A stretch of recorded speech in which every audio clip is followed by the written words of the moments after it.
Leo tutakuwa na moja kati ya simulizi ya kipekee sana.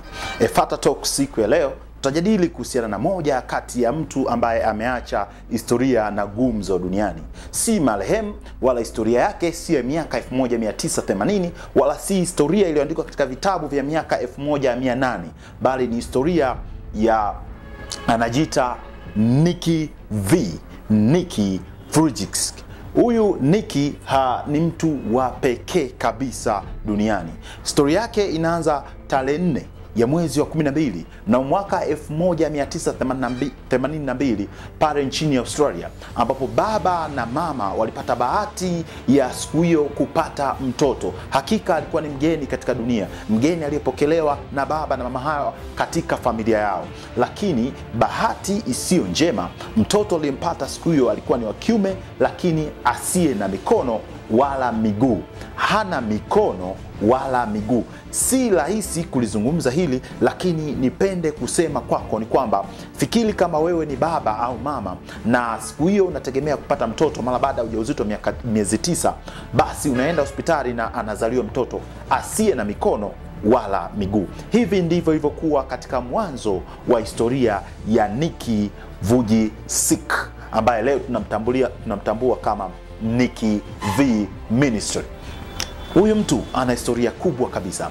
Akiwa mtoto mdogo aliishi katika mazingira na hali ya kutengwa sana, hasa ukizingatia hali yake, kwa maana kwamba alikuwa hana mikono wala miguu. Shule yake, kula kwake, kuishi kwake, kuvaa kwake, kila kitu kilikuwa ni tabu, na hasa akiwa na mtazamo kichwani kwake kwamba yeye ni mlemavu. Na hata alipofikisha miaka 7, 8, 9 mpaka 10, anasema mara kadhaa alipatwa na hali ya kutamani kujiua, akiamini kwamba duniani hakuna cha kwake, hasa ukizingatia hana mikono wala miguu. Na baadaye kwa kiasi kikubwa akawekeza nguvu zake kwenye maombi, kumuomba Mungu ampatie mikono na miguu. Akiwa na miaka 10 tayari alikuwa ameshajaribu mara kadhaa kujiua, imeshindikana, na sasa anamwomba Mungu ampatie mikono na miguu. Lakini anakwambia katika kitu ambacho kikuja kutokea katika akili yake cha ajabu ni kwamba wakati anaendelea na maombi alipata jibu la maisha yake, jibu la yeye ni nani, jibu la kujipata. Jibu alilolipata Nicky V lilikuwa ni hili. Alisema, kama nimeomba na muujiza haujaja kwangu, basi mimi nitakuwa muujiza wenyewe. Kama nimemuomba Mungu anipe muujiza na muujiza haujaja kwangu, basi mimi Nicky V nitakuwa ni muujiza wenyewe. Hapo ndipo alipobadilisha mtazamo wake, fikra na kila kitu katika maisha yake. Hapo ndipo alipoanza upya maisha yake. Hapo ndipo alipoanza kusukuma kusudi la kuzaliwa kwake. Hapo ndipo alipojiambia mwenyewe kwamba Mungu ni Mungu wa mipango, anao mpango juu yangu. Kutokuwa na mikono na miguu, bado kuna mpango. Na Waswahili wanasema hivi, mwanadamu ni akili yenye mwili na sio mwili wenye akili. Hili ndiyo Nicky aliweza kuligundua, kwamba kikubwa na cha muhimu kuliko vyote ni kwamba anayo akili. Swala la mwili, hiyo sio ishu kwake, kwa sababu mwanadamu ni akili yenye mwili. Ndipo Nicky akaamua, na sasa akaanza chapchapu, akachangamka, akili ikaamka, shuleni akaanza kufanya vizuri, na baadaye akaja kupata degree yake ya kwanza kama mwanauchumi. Lakini pia mara baada ya kumaliza degree alianzisha mapema sana ministry yake. Alikuwa anaita Life Without Limb campaign, yani maisha bila mikono bila miguu campaign ambayo ilikusudia kuzungumza na wanafunzi mashuleni, kuzungumza na wanafunzi vioni, kuatia moyo wafungwa na kwenda katika maeneo mbalimbali kwenda kuzungumza na watu. Na baadaye alianza kuhubiri katika makanisa. Hakika ikawa muujiza ni yeye tena, maana dunia nzima ikaanza kumshangaa. Mtu asiye na mikono na miguu akapata nafasi ya kukutana na mwanamke mzuri, akaoa mke wake, na sasa ni baba watoto 4, watoto 2 wa kiume na 2 mapacha wa kike. Lakini pia maisha yake ni kitu kingine, kwa sababu ni mmiliki na rais wa kampuni yake mwenyewe, na sasa pia anaendesha ministry yake ambayo anaita Nicky V Ministry, ambayo imezungumza amezunguka, yani yeye binafsi amezunguka zaidi ya nchi 78 duniani, akizungumza na watu, akizungumza na wafungwa, akiwatia watu moyo, akifanya maombi juu ya watu wenye shida, lakini pia akiwasaidia usaidizi wa kisheria watu ambao wameshindwa kupata msaada huo. Huyo ni Nick V, mtu asiye na mikono wala miguu. Sasa yeye ni moja kati ya vijana washindi duniani, na yeye ni moja kati ya mifano duniani. Rais na mmiliki wa kampuni, yeye ndiye. Lakini pia mzungumzaji maarufu duniani, yeye ndiye. Mtu aliyezunguka zaidi ya nchi 78 duniani kuzungumza na watu, yeye ndiye Nick V, ambaye hana mikono wala miguu. Sasa ni muda na saa ya wewe kujitafakari. Je, wewe una mwili, ni mwili wenye akili au ni akili yenye mwili?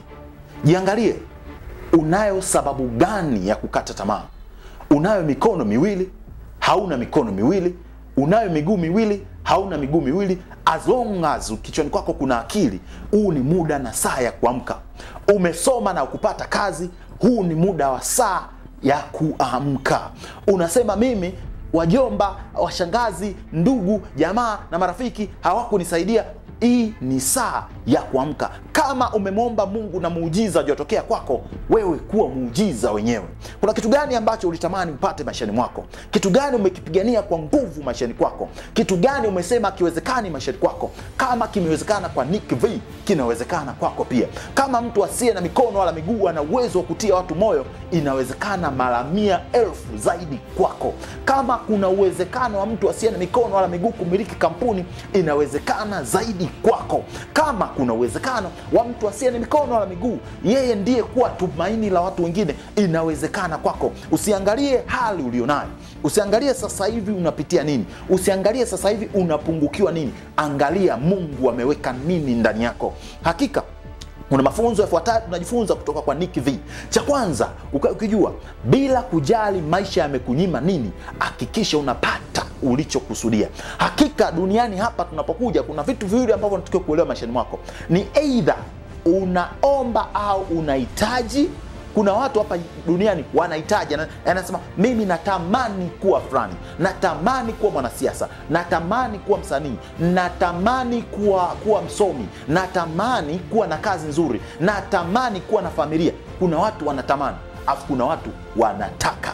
Hii ni watu wa aina mbili tofauti. Anayetamani anaweza kuishia kutazama tu, lakini anayetaka huwa anapambana na anapata.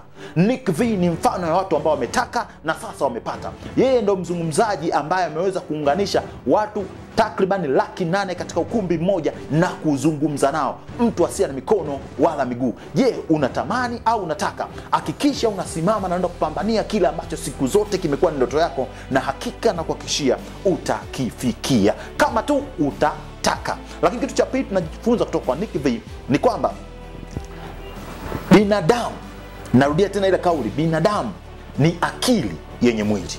Ni akili yenye mwili. Manake kila kitu unachokihitaji kwanza kianzia akilini, afu iambie akili yako it's possible, inawezekana. Nick V asiye na mikono wala miguu anaweza kuogelea. Nick V asiye na mikono wala miguu anapenda kucheza golf. Nick V asiye na mikono wala miguu kuna wakati anacheza football. Nick V asiye na mikono wala miguu anacheza na kuenjoy na watoto wake. Wewe mwenye mikono na miguu unashindweje kufikia mahitaji yako? Unashindweje kufikia malengo yako? Unashindweje na kugeuka kuwa ombaomba na kuamini kwamba kila kitu kimeshindikana? Haiwezekani. Namba 3 tunajifunza kutoka kwa Nick V ni kwamba katika haya maisha, hata kama watu wote wakikukatia tamaa, kama wewe hautakata tamaa, utafanikiwa. Lakini hata kama watu wote watakuwa na matumaini, lakini wewe umekata tamaa, hautafanikiwa. Wakati dunia inamtazama Nick V kama mtu asiye na mikono wala miguu, wakati dunia inamtazama Nick V kama mtu alitakiwa kuonea huruma, Nick V amegeuza. Yeye ndio anaonea huruma wafungwa, yeye ndiye ana kampeni ya kuzungumza na wanafunzi mashuleni, yeye ndiye ana kampuni ambayo yameajiri watu, yeye ndiye ana uwezo wa kufanya mambo makubwa. Ni kwa sababu yeye binafsi hajajikatia tamaa. Hakika kesho nzuri inakuja kwa wale wote ambao watakata tamaa, watasimama na kupambana bila kujali mazingira yao. Usiangalie unakosa nini kwenye mazingira, angalia unataka kuwa nani. Wanasema siku zote, when your why is strong, Kama sababu yako ya kufanikiwa ni ina nguvu, basi hakuna kizuizi. Hakuna kizuizi. Angalia focus yako, weka malengo yako na anza sasa kuyapigania bila kujali kwenye mazingira yako kunapungukiwa kitu gani. Hakika kesho nzuri inakuja kwa wale wote ambao watasimama na kupigana. Efata Talk. Tuko hapa kuhakikisha kesho yako nzuri inakuja. Unaweza kusubscribe kwenye channel yetu kwa jina la Shitindi Venance. Tunaona pale ni Efata Talk. Subscribe pale, utaweza kupata video kama hizi na zingine nyingi. Lakini pia unaweza kutufuata Instagram kwa jina la Shitindi Venance. Lakini pia tuko TikTok kwa jina la Shitindi Venance, na tunapatikana huko tukitoa huduma zetu. Namba yetu ya simu iko hapo chini, unaweza kutupigia pia kwa ajili ya ushauri zaidi, lakini pia kwa ajili ya maoni na ushauri. Na tuko hapa kuhakikisha kwamba kila mmoja anafikia ndoto yake, na hakika kesho nzuri inakuja kwa wale wote ambao hawatakata tamaa. The better tomorrow is coming.